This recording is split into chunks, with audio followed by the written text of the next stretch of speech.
are an island people in Britain, and as far back as history can recall, we braved the dangers of the ocean.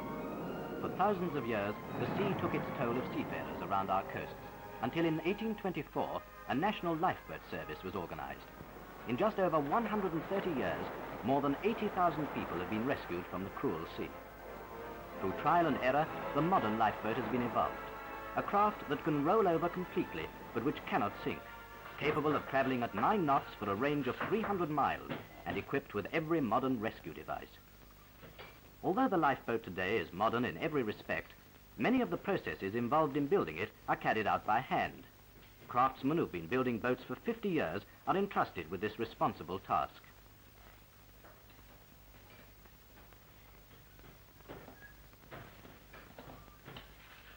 Skills employed that have been handed down from generation to generation.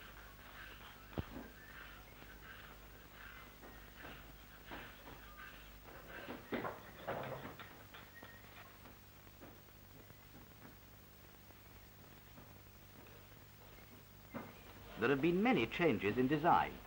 At one time, lifeboats were lined with cork for greater buoyancy. But today, the lifeboat is divided into many watertight compartments, and each compartment is equipped with wooden air cases like these, which are tailored to the hull and covered with calico.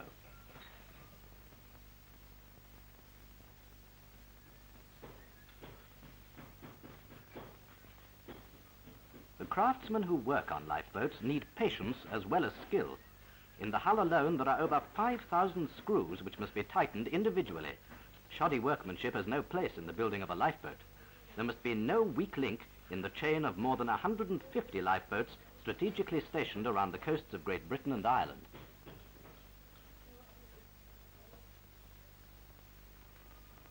And what of the lifeboat's crew, that team of specialists qualified in the work of rescue and willing to run the risks? Manning a lifeboat is an emergency, not a full-time job. So what is needed is a pool of volunteers large enough to ensure that no matter when the call comes, at any hour of the day or night, there will always be enough hands available to put to sea. Only one member of each boat's crew is employed full-time, the motor mechanic.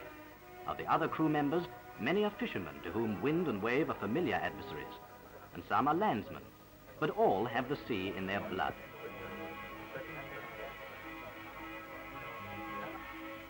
The black cone hoisted to the gaff at the Coast Guard station gives storm warning.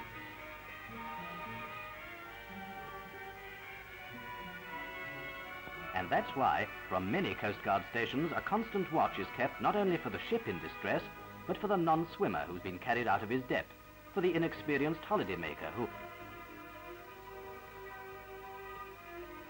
He spotted something.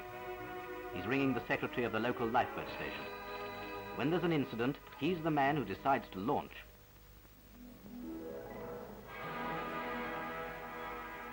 The Coast Guard passes his message, and the secretary takes it down and quickly decides to launch.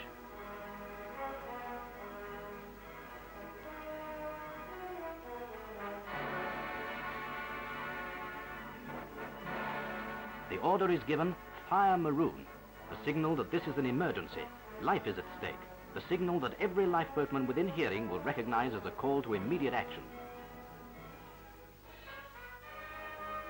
Whatever the lifeboatman's doing, he can be playing darts, asleep in bed, having his tea, digging spuds, or perhaps just about to make the best sail of his life.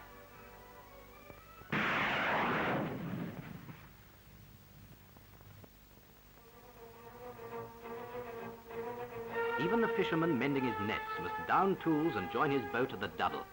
He doesn't know the facts, who is in trouble, how or why, but he does know that this is an emergency, maybe a matter of life and death. What's happened? Where? Who? But that doesn't really matter.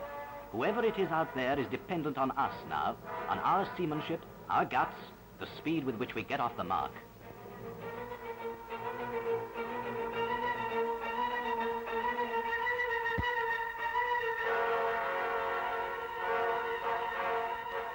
Oilskins on. It's fair enough at the moment, but there's no telling how long we'll be out, and it can blow up quickly around our coasts. Put 'em on, we'll be glad of 'em before long. We're bound to ship some spray. Sea boots, life jackets, and we're ready.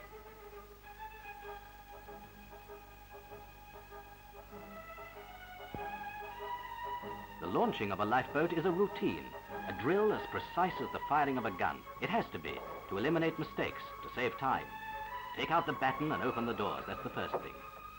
Next, shift the chocks fore and aft that keep her on an even keel when she's in the boathouse. And then canter. You see, when a lifeboat's not in use, she still has to be maintained. And it's easier to do that, to check the machinery and perhaps overhaul it when she's level, on an even keel. But to launch her, she must be tilted into the same angle as the slipway. The wheel operates the tipping cradle, which will line her up and allow her weight to take her into the water.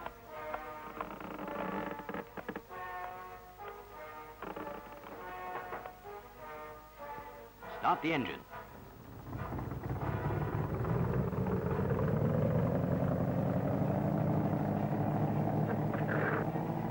Let go the securing chains. Many calls on a lifeboat may be false alarms, involving many hours of fruitless searching.